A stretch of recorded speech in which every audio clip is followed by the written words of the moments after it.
মামুনুল হককে দেখতে হাসপাতালে জামায়াত আমির।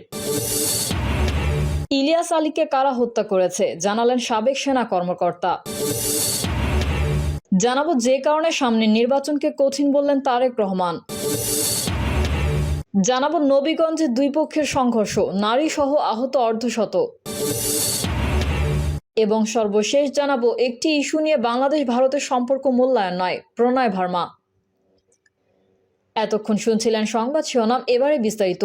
তবে তার আগে অনুরোধ থাকবে আমাদের চ্যানেলটি সাবস্ক্রাইব করে বেল আইকনটি ক্লিক করুন। মামুনুল হককে দেখতে হাসপাতালে জামায়াত আমির। খেলাফত মজলিসের মহাসচিব ও হেফাজতে ইসলাম বাংলাদেশের কেন্দ্রীয় যুগ্ম মহাসচিব মাওলানা মামুনুল হক অসুস্থ হয়ে রাজধানী ঢাকার একটি বেসরকারি হাসপাতালে চিকিৎসাধীন রয়েছেন। তাকে দেখতে হাসপাতালে আসেন বাংলাদেশ জামায়াত ইসলামীর আমির ডক্টর শফিকুর রহমান।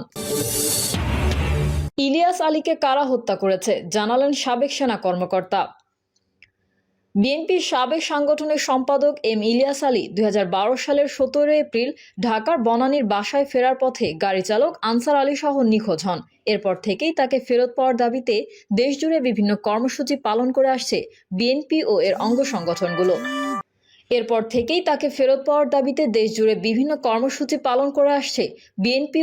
সংগঠনগুলো। তার গুমের দীর্ঘদিন পর তাকে নিয়ে কথা বলেছেন সাবেক বিএনপির জাতীয় কমিটির নির্বাহী সদস্য ও সাবেক সেনা কর্মকর্তা মেজর মিজানুর রহমান। তিনি জানিয়েছেন, শেখ হাসিনার সরাসরি নির্দেশে ইলিয়াস আলীকে হত্যা করা হয়।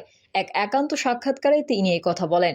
মিজানুর রহমান বলেন, পৃথিবীর কোথাও স্বৈরাচার চিরস্থায়ী হয় না। পৃথিবীর সব জায়গাতে স্বৈরাচার পরাজিত হয়েছে, কিন্তু এক এক দেশে এক এক সময়ে স্বৈরাচারের পরিণতি যেটা হয়, এখানেও তাই হয়েছে। এর চেয়ে ভয়াবহ হওয়ার কথা ছিল, কিন্তু সেনাবাহিনীর কারণে হয়নি। কিন্তু এটাকে আমি দোষ দেব না। সেক্ষেত্রে দেশে একটা বিশৃঙ্খলা হতো। শেখ হাসিনা অন্যায় করেছে, হত্যা করেছে ও ষড়যন্ত্র করেছে, তার বিচার এই দেশে হবে বলে মন্তব্য করেন তিনি। এটা লিগ্যাল ওয়েতে হোক, সেটাই আমি চাই। উল্লেখ করে তিনি আরো বলেন, কেউ বিনা বিচারে কাউকে হত্যা করুক, শেখ হাসিনার মতো ক্রসফায়ারের নামে যেভাবে ইলিয়াস আলী ও চৌধুরী আলমের মতো অসংখ্য প্রতিপক্ষকে হত্যা করা হয়েছে। আজকে আরেকটা জিনিস আমি বলে দিই, এই ইলিয়াস আলীকে হত্যা করা হয়েছে সরাসরি শেখ হাসিনার নির্দেশে। এর সঙ্গে জড়িত ছিলেন শেখ হাসিনার ডিজিএফআই, র্যাব ও র্যাবের একটা স্পেশাল ইউনিট। তার অপরাধ খুব সম্ভবত তারিখটা ছিল 2012 সালের 27 মার্চ। ঢাকায় যুবদলের একটা অবরোধ হয়েছিল। সেখানে বেশ কয়েক লাখ লোক ঢাকা শহরে বসে যাওয়ার পরিকল্পনা ছিল। সেই প্রোগ্রামটা কোঅর্ডিনেট করেছিলেন ইলিয়াস আলী। এই প্রোগ্রামের কারণে শেখ হাসিনা মনে করেছিল তার সরকারকে উৎখাত করার জন্য ইলিয়াস আলী পরিকল্পনা করেছে। শুধু এই ক্ষমতাকে চ্যালেঞ্জ করার জন্য ইলিয়াস আলীকে গুম করা হয়েছে, মানে একটি শিক্ষা দেওয়ার জন্য। যেই কারণে সামনের নির্বাচনকে কঠিন বললেন তারেক রহমান। বিএনপির ভারপ্রাপ্ত চেয়ারম্যান তারেক রহমান বলেছেন, সামনের যে নির্বাচন হবে এটি এত সহজ হবে না। এই নির্বাচন বাংলাদেশের যে কোনো নির্বাচনের চেয়ে অনেক কঠিন হতে যাচ্ছে। 2রা ডিসেম্বর দিনব্যাপী খুলনা প্রেস ক্লাবের ব্যাংকুয়েট হলে অনুষ্ঠিত রাষ্ট্র মেরামতে বিএনপি প্রদত্ত 31 দফা সংস্কার বিষয়ক খুলনা বিভাগীয় কর্মশালায় ভার্চুয়ালি যুক্ত হয়ে প্রধান অতিথির বক্তব্যে তিনি এসব কথা বলেন। কিন্তু হঠাৎ এই সময় নির্বাচন নিয়ে এমন কথা কেন বললেন তারেক রহমান? তারেক রহমান বলেন, মানুষের ধ্যান ধারণার পরিবর্তন হয়েছে। কেউ যদি কোনো ভুল করে তাহলে একজন নেতা হিসেবে তাকে সঠিক পথে নিয়ে আসা আপনার দায়িত্ব। তারেক রহমান নেতাকর্মীদের উদ্দেশ্যে বলেন, বিএনপির সকল ক্ষমতার উৎস জনগণ। আমরা এখনো ক্ষমতায় যাইনি, যাব কিনা জানি না। তখনই ক্ষমতায় যেতে পারবো যখন জনগণের সমর্থন পাবো। নেতাকর্মীদের সকল কর্মকাণ্ড হচ্ছে বিএনপির আগামী দিনের ভবিষ্যৎ। তারেক রহমান বলেন, বিএনপির দেয়া 31 দফা সফল করতে যে কোনো মূল্যে জনগণের সমর্থন রাখতে হবে। দলের পক্ষে পরিকল্পনা নিতে হবে কিভাবে জনগণকে পাশে রাখবেন। সবকিছুর লক্ষ্য হচ্ছে জনগণের সমর্থন আমাদের পক্ষে রাখা। একই সঙ্গে আমাদের পরিকল্পনা যাতে আমরা বাস্তবায়ন করতে পারি। 31 দফার সকল কিছু জনগণের মাঝে নিয়ে যেতে হবে, জনগণের ঘরে ঘরে পৌঁছে দিতে হবে। একই সঙ্গে আমাদের প্রতি জনগণের আস্থা যে কোনো মূল্যে ধরে রাখতে হবে। এ সময় তারেক রহমান নেতাকর্মীদের বিভিন্ন প্রশ্নের জবাব দিতে গিয়ে বলেন, জনগণের সমর্থন নিয়ে দেশ পরিচালনার সুযোগ পেলে ফ্যামিলি কার্ড এবং কৃষকদের জন্য ফার্মার্স কার্ড তৈরি করব। ফ্যামিলি কার্ডটি হবে পরিবারের মা বা স্ত্রীর নামে। এতে তার পারিবারিক ও সামাজিক মর্যাদা বাড়বে। একই সঙ্গে কৃষকদের জন্য ফার্মার্স কার্ড করা হবে, যা প্রতি মৌসুমে কৃষকদের সার, বীজ বা আর্থিক সহযোগিতা প্রাপ্তিতে সহযোগিতা করবে।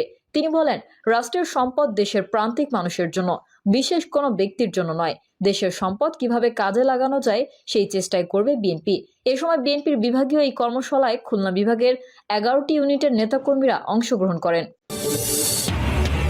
নবীগঞ্জে দুই পক্ষের সংঘর্ষ, নারীসহ আহত অর্ধশতাধিক। হবিগঞ্জের নবীগঞ্জে সরকারি খাস জমি নিয়ে দুই পক্ষের সংঘর্ষে নারীসহ অর্ধশতাধিক লোক আহত হয়েছেন। এ ঘটনায় গুরুতর অবস্থায় 15 জনকে সিলেট ওসমানী মেডিকেল কলেজ হাসপাতালে পাঠানো হয়েছে। বাকিদের উপজেলা স্বাস্থ্য কমপ্লেক্সে চিকিৎসা দেওয়া হয়েছে। উপজেলার বড় ভাইকোর ইউনিয়নের সোনাপুর গ্রামে এই সংঘর্ষের ঘটনা ঘটে। স্থানীয়রা জানান, সোনাপুর গ্রামের সরকারি খাস জমি নিয়ে স্থানীয় ইউপি সদস্য সেলিম উদ্দিন ও আব্দুল মালিকের লোকজনের মধ্যে বিরোধ চলে আসছিল। এ ঘটনার জের ধরে সোমবার রাত থেকে উভয় পক্ষের লোকজনের মধ্যে উত্তেজনা দেখা দেয়, যা পরে সালিশ বিচারে সমাধানের উদ্যোগ নেওয়া হয়। মঙ্গলবার দুপুরে উভয় পক্ষ বিচার না মেনে দেশীয় অস্ত্র নিয়ে সংঘর্ষে জড়িয়ে পড়ে। এ ঘটনায় উভয় পক্ষের অর্ধশতাধিক লোক আহত হয়। খবর পেয়ে পুলিশ ঘটনাস্থলে গিয়ে পরিস্থিতি নিয়ন্ত্রণে আনে। বিষয়টি নিশ্চিত করে নবীগঞ্জ থানার ভারপ্রাপ্ত কর্মকর্তা মোহাম্মদ কামাল হোসেন জানান, পরিস্থিতি নিয়ন্ত্রণে এলাকায় অতিরিক্ত পুলিশ মোতায়েন করা হয়েছে। এখন পর্যন্ত কোনো অভিযোগ পায়নি। অভিযোগ পেলে জড়িতদের বিরুদ্ধে আইনি ব্যবস্থা নেওয়া হবে। একটি ইস্যু দিয়ে বাংলাদেশ ভারতের সম্পর্ক মূল্যায়ন নয়, প্রণয় ভার্মা। কোনো নির্দিষ্ট একটি ইস্যুকে কেন্দ্র করে বাংলাদেশ ও ভারতের সম্পর্ক মূল্যায়ন করা যাবে না বলে মন্তব্য করেছেন ঢাকায় নিযুক্ত ভারতীয় হাইকমিশনার প্রণয় ভার্মা। মঙ্গলবার পররাষ্ট্র মন্ত্রণালয়ের তরফে সাড়া দিয়ে ভারপ্রাপ্ত পররাষ্ট্র সচিব এম রিয়াজ হামিদুল্লাহর সঙ্গে বৈঠক শেষে হাইকমিশনার এই মন্তব্য করেন। ভারতীয় হাইকমিশনার বলেন, কোনো নির্দিষ্ট একটি ইস্যুকে কেন্দ্র করে বাংলাদেশ ও ভারতের সম্পর্ক মূল্যায়ন করা যাবে না। আমরা আমাদের আলোচনা চলমান রাখব। আজকের বৈঠক তারই একটা অংশ। আমাদের বিস্তৃত সম্পর্ক রয়েছে, পারস্পরিক স্বার্থ সংশ্লিষ্ট সম্পর্ক রয়েছে। আমরা একটি ইস্যু নিয়ে সেটি মূল্যায়ন করতে পারবো না। আমাদের পরস্পর নির্ভরতার বিষয় রয়েছে, যেটি দুই দেশের জন্য খুবই গুরুত্বপূর্ণ। প্রণয় ভার্মা বলেন, সর্বশেষ 2 মাসে আমাদের পারস্পরিক সহযোগিতার ক্ষেত্রে ইতিবাচক কিছু উন্নয়ন হয়েছে। আমাদের অনেক ইতিবাচক বিষয় রয়েছে। আমরা অন্তর্বর্তী সরকারের সঙ্গে কাজ করে যাচ্ছি। আমরা অর্থনীতি সহ বিভিন্ন ক্ষেত্রে একসঙ্গে কাজ করে যাব।